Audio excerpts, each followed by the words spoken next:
waxaan la joogaa dhakhtarka cudurada guud ee isbitaalka Jubba oo ku soo booqday isbitaalka Jubba.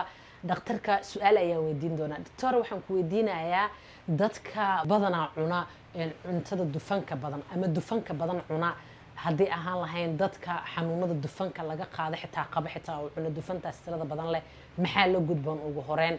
Mid labaad oo ku weydiinaya waxaa waaye qofkaasi muxuu isticmaali karaa? inta badan dufanka jirkeena laba nooc ugu soo galaa. qaybna waa qayb endogenous oo jirkeena sameeya, qaybna waa exogenous oo banaanka ka timaada.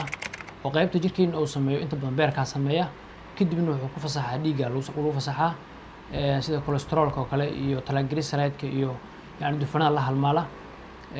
qaybna banaanka ka timaada animal product-ga iyo yani xoolaha dadka yani hilibka iyo waxba la isticmaalo, iyo dufanka xataa waxba mataqaanaa banaanka laga sameeyo dufanaha qaar iyo geedaha qaar iyo dufankooda la isticmaalo, saliidaha qaar oo kale ayaa laga helaa. kadibna jirkeena soo ka faa'iideysanayo wuxuu ka sameeyaa dufanaha qaar oo mataqaanaa ku kabaasiyo triglyceride-ka oo kale iyo inta badan. marka laakiin saameyntu waa isku mid, waa dufanka haddii jirkeenu soo saaray hadduu banaanka ka yimaado hal saameyn un bay mataqaanaa ka wada kooban yihiin.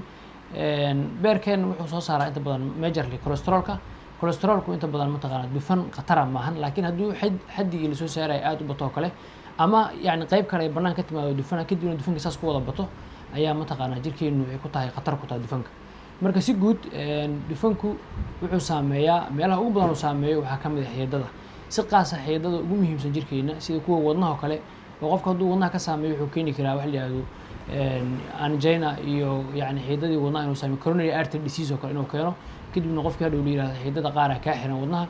sidoo kale waxaa dhici karta mararka qaar inuu keeno stroke nooca ku dhaca maskaxda, qayb la yidhahdo ischemic stroke oo ah mataqaanaa xididdada maskaxda qayb ka mid inay xiranto oo dufankii uu xiro. waxaa kaloo dhici karta xididdada waaweyn aortaha wadnaha ka keenay dhiigga ee jirka kala qaybiya iyo kuwa kale mataqaanaa lugaha aaday inay dufanka uu xiro, kadibna laga yaabo qofkii lugta inay iska madoobaado kale ama gacan inay madoobaado ama xididdada mataqaanaa qaybtan ka baxdo qoorta geeskeeda ee loo yaqaano carotid artery oo kale inuu inta xiro, kadibna laga yaabo qofkii qayb dhan maskaxda qayb ka mid inay dhiig weydo. saameyntaas uu leeyahay. marka maxaa lagula talinaa marka dadkaas inta badan qaba hyperlipidemia ama cholesterolka badan ama triglyceride oo badan markii la baaro? inta badan waxaa fiican qofkaasi inuu ka fogaado cuntooyinka dufanka uu ku badan yahay, si qaas ah cuntooyinka animal product-ga ee saa'idka waa inuu ka fogaadaa. waxyaabaha shiiliinka tirada badan inuu ka fogaadaa la rabaa. sidoo kale mataqaanaa hadduu sigaar cabo sigaarka inuu mataqaanaa ka fogaado. hadduu dhiigkar qabo dhiigkarka inuu iska kontrolo oo daawada dhiigkarka uu qaato. hadduu sonkor qabo mataqaanaa sonkortii oo iska kontrolo, maadaama sonkorta qudheedaba dufanka mararka qaar loo bedelo, inta badan loo bedelo. sidoo kale waxaa muhiim ah qofkaasi inuu sameeyo jimicsi, khudaarta inuu qaato. hadduu wax dufan qaadanayo ama saliidoo kale hadduu qaadanayo kale saliidaha aan khatarta lahayn oo saliid caddeed uu iska dhaafo kale, subagga tirada badan iska dhaafo kale, olive oil-ka kale inuu ka faa'iideysto. marka intaas ayay mataqaanaa inta badan lagu taliyaa inuu qofku isku dadaalo oo exercise-ka iyo cuntooyinka iyo iska sax insha Allah ta'ala lifestyle change wax la oo sameeyo modification.